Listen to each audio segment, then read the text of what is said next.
As we have discussed in the earlier video, हमने last video में क्या पढ़ा था about the primary functions of a commercial bank के कमर्शियल बैंक प्राइमरी क्या काम करती है। 5 प्राइमरी फंक्शन है कमर्शियल बैंक के, वो हमने प्रीवियस वीडियो में डिस्कस कर लिए थे। आज के वीडियो में हम स्टार्ट कर रहे हैं with the secondary functions of a commercial bank. Commercial bank वो 5 प्राइमरी फंक्शन के अलावा और क्या काम करती है, और सेकेंडरी फंक्शंस में उसके मेजर 2 फंक्शन है, agency and utility service providing various facility with the changing time, यानी वो हमारे लिए एजेंट का काम करती है और यूजफुल सर्विसेज हमको प्रोवाइड करती है, एज वेल एज वो वेरियस फैसिलिटीज हमको प्रोवाइड करती है विद द चेंजिंग टाइम। जैसे जैसे वक्त आगे बढ़ता जा रहा है वैसे वैसे वो अपने अंदर भी इवोल्यूशन लाती जा रही है और हमको बेनिफिट प्रोवाइड कर रही है। What are the agency and utility services, वो हमको कौन सी एजेंट की सर्विसेज प्रोवाइड कर रही है bank. They provide letter of credit. Letter of credit का मतलब क्या है, जब भी कोई इंपोर्टर या एक्सपोर्टर गुड्स क्रेडिट बेसिस पर खरीदना चाहता है तो इंपोर्टर या एक्सपोर्टर पर सामने वाले को या दूसरा जो गुड्स बाहर बेच रहा है या गुड्स खरीद रहा है सामने वाले को उस पर विश्वास नहीं होता कि इसको उधार देना चाहिए या नहीं, क्रेडिट देना चाहिए या नहीं, तो वो बंदे को कहता है भाई जा तो अपनी बैंक से लेटर ऑफ क्रेडिट लिया। लेटर ऑफ क्रेडिट एक प्रॉमिस है कि अगर हमारे क्रेडिटर ने, यानी जिसको आप उधार मान दे रहे हैं, अगर इन्होंने पैसा नहीं चुकाया तो इनके बदले बैंक चुका देगी। इस लेटर को कहते हैं letter of credit. Second is underwriting service. जब एक कंपनी फर्स्ट टाइम अपने शेयर्स को लिस्ट कराती है मार्केट में तो उसके ऊपर एक क्वेश्चन होता है कि इसके पूरे शेयर्स सब्सक्राइब होंगे या नहीं। 90% शेयर सब्सक्राइब ना होने पर कंपनी रद्द हो जाती है। इससे बचाने के लिए 90% सब्सक्रिप्शन लाने के लिए बैंक प्रोवाइड करती है underwriter service, where they promise कि वो पूरा 90% स्टेक बेचने में हेल्प करेंगे और अगर नहीं बिका तो वो they themselves are going to buy it. Third is pay tax चालान, यानी अगर कोई भी टैक्स का चालान है, टैक्स का चालान मतलब बिल, अगर कोई भी टैक्स का बिल है तो you can pay it from the bank safe deposit vault. हमारी कीमती चीज़ें जैसे गोल्ड है, बॉन्ड्स है, शेयर पेपर्स है, एक्सेट्रा प्रॉपर्टी पेपर्स है, वो सब हम बैंक के डिपॉजिट वॉल्ट में सेव करके रख सकते हैं, उसको सेफ रख सकते हैं। Those are safe deposit vaults. Microfinances, जो छोटे छोटे बिजनेसेस होते हैं जैसे स्मॉल स्केल बिजनेस है या फिर फार्मर है, उनको छोटी छोटी लोन की जरूरत होती है, थोड़े थोड़े पैसों की जरूरत होती है। Such loans are provided by the bank. Draft and pay order, see cheque से जब भी हम किसी से पेमेंट एक्सेप्ट करते हैं, चेक बाउंस होने का सबसे बड़ा खतरा होता है कि चेक बाउंस हो गया तो हमारे पैसे चले जाएंगे। इससे बचने के लिए, सेफ पेमेंट करने के लिए we could go with draft and pay orders. Second is various utility with the changing time, यानी जैसे वक्त बढ़ता जा रहा है, आज हमारा टेक्नोलॉजी का डेवलपमेंट इतना है कि आज हम इलेक्ट्रॉनिकली एक अकाउंट से दूसरे अकाउंट में पैसा ट्रांसफर कर सकते हैं, एक अकाउंट से दूसरे अकाउंट में पैसा भेज सकते हैं वाया एनईएफटी एंड आरटीजीएस। हम भेजते हैं पैसा वाया एनईएफटी और RTGS. NEFT is national electronic fund transfer, RTGS is real time gross settlement. ये दोनों पॉसिबल है because of this technology, core technology, that is centralised online real time exchange. इसकी वजह से ये दोनों पॉसिबल है। सेकेंडरी सर्विस जो वक्त के साथ हमको बैंकिंग ने प्रोवाइड करना चालू किया है, that is demat account. Sir demat account क्या है? बेटा बैंक अकाउंट कैसा है, जो अकाउंट में हम अपना पैसा रखते हैं, इसी तरह से एक डीमैट अकाउंट है, बट डीमैट अकाउंट में हम स्टोर करते हैं अपने बॉन्ड्स, शेयर्स एंड डिबेंचर्स। चलो ये हुए secondary functions of a commercial bank. Commercial bank के बाद बारी आती है ऑफ द सेंट्रल बैंक कि sir what is a central bank. See central bank सबसे पहले तो क्या काम करती है और क्या है। हर एक कंट्री में एक एक सेंट्रल बैंक, एक ही सेंट्रल बैंक होती है। इंडिया की सेंट्रल बैंक का नाम है आरबीआई। आरबीआई 2 बड़े काम करती है, एक मॉनिटरी फंक्शन और एक नॉन मॉनिटरी फंक्शन। आरबीआई के 2 फंक्शन, कौन से फंक्शन? एक मॉनिटरी फंक्शन यानी पैसे से रिलेटेड फंक्शन, एक नॉन मॉनिटरी फंक्शन यानी पैसे के बिना वाले फंक्शन। ये 2 काम आरबीआई करती है, समझ में आता है। चलो let us start with the monetary functions पहले कि सेंट्रल बैंक इंडिया का एक ही, that is RBI. RBI monetary function क्या क्या करती है? फर्स्ट इज करेंसी इशू करना, पहला काम आरबीआई करती है, दैट इज करेंसी इशू करना। RBI has the sole right to issue currency notes of 2 rupees and above. 2 रुपए या उससे ऊपर का कोई भी नोट इंडिया में सिर्फ आरबीआई बना सकती है। तो सर 1 रुपए का नोट और बाकी के जो कॉइन्स है वो कौन बनाएगा? भाई वो बनाता है finance ministry of government of India, यानी हमारी फाइनेंस मिनिस्ट्री जो है गवर्नमेंट ऑफ इंडिया की, वो ये 1 रुपए की नोट या बाकी के सिक्के बना सकते हैं। हाउएवर फाइनेंस मिनिस्ट्री 1 रुपए का नोट या सिक्का इशू कर सकती है, बट डिस्ट्रीब्यूट तो आरबीआई ही करके देगा, क्योंकि आरबीआई सारे नोट्स ऑलरेडी डिस्ट्रीब्यूट कर रहा है 2 रुपए से ऊपर वाले। इसीलिए ये कॉइन्स और ये नोट्स, ये भी डिस्ट्रीब्यूशन आरबीआई करके दे देता है। क्यों? कि आरबीआई जो है वो असल में गवर्नमेंट का एजेंट है, वो गवर्नमेंट का मददगार है।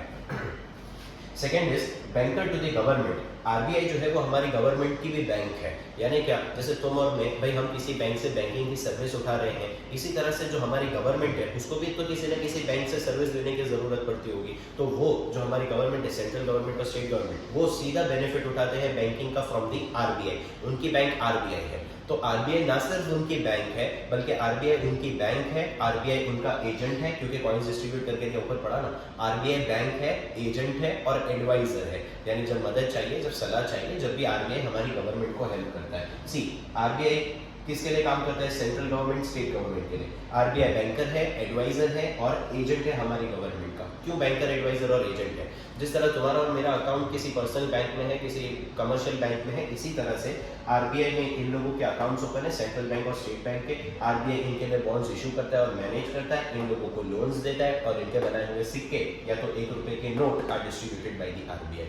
आरबीआई ये 4 काम इनको करके देता है: एक अकाउंट मेंटेन करना, बॉन्ड्स को मेंटेन करना, लोन प्रोवाइड करना और कॉइन्स को डिस्ट्रीब्यूट करना। ये सब काम आरबीआई करके देता है। आरबीआई जो है वो सेंट्रल बैंक और स्टेट बैंक का बैंकर भी है, एडवाइजर भी है और एजेंट भी है, तीनों काम करके देता है। बैंकर्स बैंक, बैंकर्स बैंक का मतलब क्या है? बैंकों की भी बैंक है आरबीआई। जैसे तुम्हारी बैंक और मेरी बैंक है, those are our bank, commercial bank, तो कमर्शियल बैंक की भी एक बैंक है, दैट इज आरबीआई। आरबीआई क्या करता है? आरबीआई रेगुलेट करता है बैंक को। पहले तो समझो रेगुलेट क्या है। रेगुलेट करना यानी अपनी मर्जी के हिसाब से चलाना। इसीलिए तो वो फैन का जो स्पीडोमीटर होता है, जो स्पीड जहाँ से हम मैनेज करते हैं, राइट, हम उसको कहते हैं रेगुलेटर है, क्योंकि वहां से हम उसकी स्पीड को मैनेज कर पा रहे हैं। आरबीआई रेगुलेट करता है सारी बैंक को। सर क्यों रेगुलेट करता है, मतलब क्या? बेटा आरबीआई बताता है कि बैंक को रेट ऑफ इंटरेस्ट क्या रखना है, आरबीआई बताता है उनको क्रेडिट पॉलिसी क्या रखना है, आरबीआई बताता है उनको क्रेडिट क्रिएशन कितना करना है और सीआरआर यानी कैश रिजर्व रेशियो कितना मेंटेन करना है। ये सब कुछ आरबीआई बताता है, डायरेक्ट करता है टू दी बैंक, इसलिए आरबीआई को कहते हैं रेगुलेटर ऑफ द बैंक। तो बैंक ये आरबीआई की दादागिरी क्यों चला लेती है? ऐसा कुछ नहीं है, राइट। ऐसा इसीलिए है because they are lender of the last resort. Lender of the last resort का मतलब ये है कि इन केस अगर किसी शेड्यूल बैंक को, what is a schedule bank? जो आरबीआई के सेकंड शेड्यूल में, आरबीआई एक्ट 1934 के सेकंड शेड्यूल में लिस्टेड है, उसको कहते हैं schedule bank. Lender of the last resort यानी जो भी शेड्यूल बैंक है, जब उसको इमरजेंसी सिचुएशन आ जाएगा, जब मजबूरी आ जाएगी, जब टाइम हार्ड आ जाएगा, उस वक्त ये हेल्प करेगी आरबीआई। ऐसा प्रॉमिस है, डायरेक्ट इनडायरेक्ट प्रॉमिस है कि भाई they will help it out. Getting right? अगर ऐसा नहीं किया आरबीआई ने तो क्या होगा? अगर एक बैंक उड़ गई तो उस पर, उसकी वजह से तुम्हारा और मेरा बैंकिंग पर से भरोसा चला जाएगा। इसलिए आरबीआई किसी बैंक को डूबने नहीं देती। आरबीआई हर बैंक में इंटरप्ट कर देती है जब वो बैंकरप्ट होने जाते हैं। इसीलिए बैंक वाले आरबीआई को मानते हैं lender of the last resort, कि चलिए कुछ नहीं हुआ तो this people will help out. Okay. Credit control, market में पैसे का सप्लाई कितना जाने देना है, मार्केट में कितना क्रेडिट जाने देना है, इस कंट्रोल बाय द आरबीआई। जब हम क्रेडिट क्रिएशन पढ़े थे, जब भी मैंने बोला था कि आरबीआई जो है वो सीआरआर को डिसाइड करती है। इधर भी हमने पढ़ा आरबीआई सीआरआर को डिसाइड करती है। अगर आरबीआई ने सीआरआर ज्यादा रखा तो पैसा कम बाहर जाएगा, अगर आरबीआई ने सीआरआर कम रखा तो पैसा ज्यादा बाहर जाएगा। इस तरह आरबीआई खुद डायरेक्टली या इनडायरेक्टली डिसाइड करती है कि मार्केट में पैसे का सप्लाई ज्यादा होना चाहिए या कम होना चाहिए, and that is also for our benefit. RBI ये मेंटेन करती है ताकि हमारी इकोनॉमी में इन्फ्लेशन ना आ जाए ज्यादा या हमारी इकोनॉमी में डिप्रेशन ना आ जाए। दोनों ही खराब चीज है, हाइपर इन्फ्लेशन खराब चीज है, डिप्रेशन खराब चीज है। RBI is custodian of foreign exchange. Custodian of foreign exchange का मतलब क्या है? देखो, फॉरेन करेंसी के सामने हमारी करेंसी का कुछ वैल्यू है, हमारी करेंसी के वैल्यू को मेंटेन करना पड़ेगा। अगर हमने मेंटेन नहीं किया तो हमारी करेंसी का वैल्यू खराब हो जाएगा, जो हमारे लिए नुकसान की बात है। आरबीआई हमारी करेंसी के वैल्यू को गिरने नहीं देती। सबसे पहले तो समझो देयर आर टू सिस्टम्स, एक फिक्स एक्सचेंज रेट सिस्टम, एक फ्री एक्सचेंज रेट सिस्टम। एक है फिक्स एक्सचेंज रेट, एक है free exchange rate. Fix exchange rate system का मतलब क्या? Where the prices are decided directly by the government, यानी जहां पे गवर्नमेंट खुद प्राइस डिसाइड करती है, गवर्नमेंट ने बोला मतलब फाइनल, ये है fix exchange rate. Free exchange rate का मतलब क्या? Where the prices are decided by the market. तो देख, फिक्स एक्सचेंज रेट में गवर्नमेंट का रिस्पांसिबिलिटी है कि वो रुपए के वैल्यू को मेंटेन करे विज़ अदर करेंसी, यानी दूसरी करेंसी के सामने। तो ये तो गवर्नमेंट आसानी से मेंटेन कर लेती है, बिकॉज इनको खाली डायरेक्ट वैल्यू बता देना है कि भैया आज का एक्सचेंज रेट ये है, जो इन्होंने बोला वो हम फाइनल मान लेंगे। लेकिन फ्री एक्सचेंज रेट में क्या होता है? फ्री एक्सचेंज रेट में the rate are decided by the market. Market यहाँ पर रेट डिसाइड करता है। अब मार्केट यानी क्या? मार्केट यानी डिमांड एंड सप्लाई, कभी ज्यादा कभी कम, कभी ज्यादा कभी कम, जिससे प्राइसेस डिसाइड होते हैं। तो आरबीआई ये ओपन मार्केट में जहाँ पे डिमांड और सप्लाई हमारी करेंसी के वैल्यू डिटरमाइन कर रहा है, वहाँ पे कॉन्टिन्यूसली बाइंग एंड सेलिंग करती है हमारी करेंसी का, ताकि हमारी करेंसी के वैल्यू को मेंटेन किया जा सके। समझ में आया? These are monetary functions of a commercial bank, नहीं, monetary functions of RBI central bank. अब मॉनिटरी के बाद non monetary functions of RBI.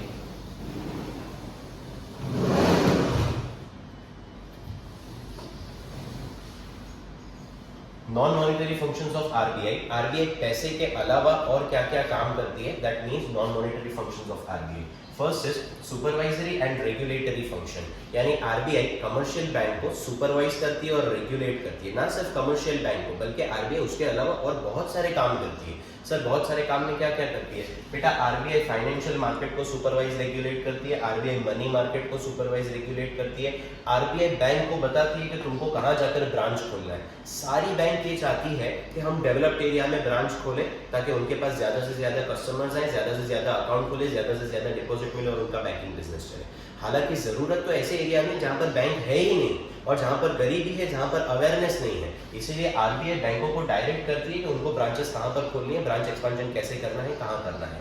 And last is working method, यानी किसी बैंक को क्या काम करना है, कैसे काम करना है, is also directed by the RBI. RBI उनके वर्किंग मेथड का भी ध्यान रखती है कि वो सही काम कर रहे हैं या नहीं काम कर रहे हैं। तो आरबीआई की 4 सुपरवाइजरी एंड रेगुलेटरी फंक्शंस में है, that is financial market, money market, branch expansion and method of working. This things are managed by the RBI. Second बात करते हैं promotional function.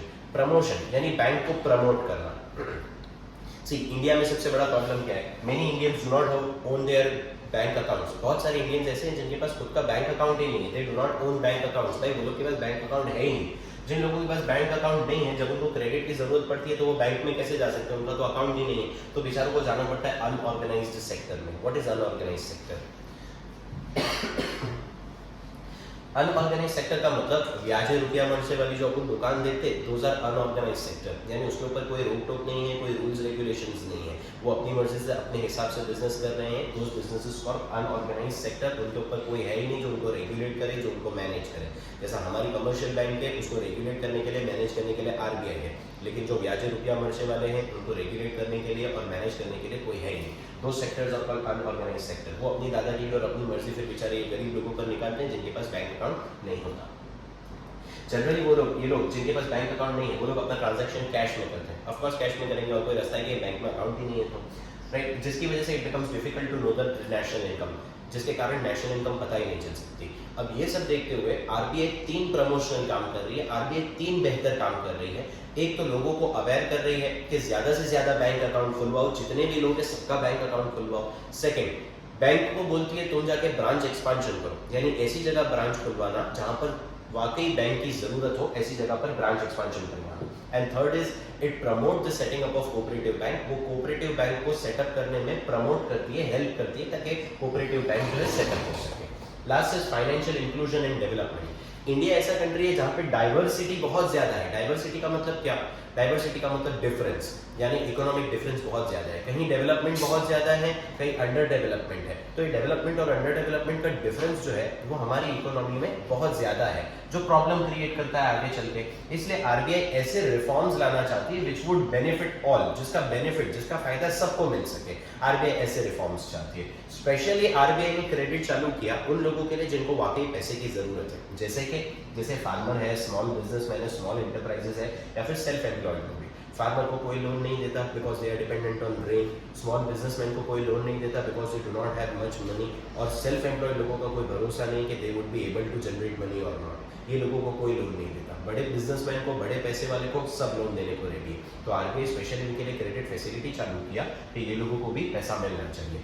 More over RBI social development के लिए भी काम कर रहे हैं, जैसे आरबीआई लोगों में अवेयरनेस ला रहा है, बैंकिंग के रिलेटेड अवेयरनेस, फ्रॉड से बचा जा सके उसके रिलेटेड अवेयरनेस, ज़्यादा से ज़्यादा बैंकिंग फैसिलिटीज़ का फायदा उठाया जा सके उसका अवेयरनेस, एंड कस्टमर राइट्स, यानी अगर हमारे साथ बैंक कोई धोखाधड़ी करती है तो उसके बचाव के लिए हमको क्या करना चाहिए, कैसे करना चाहिए, वो सबका आरबीआई ध्यान रखता है। मोर ओवर आरबीआई ज़्यादा से ज़्यादा लोगों को बैंकिंग के स्फीयर में लाना चाहता है, बैंकिंग के साथ जोड़ना चाहता है। इसीलिए आरबीआई ने एक योजना भी मैनेज करना स्टार्ट किया है। दैट योजना इज प्राइम मिनिस्टर जनधन योजना। प्राइम मिनिस्टर जनधन योजना इज मैनेज्ड बाय आरबीआई। ये 1 मार्क का एमसीक्यू है, याद रखना। Done for today, tata bye bye.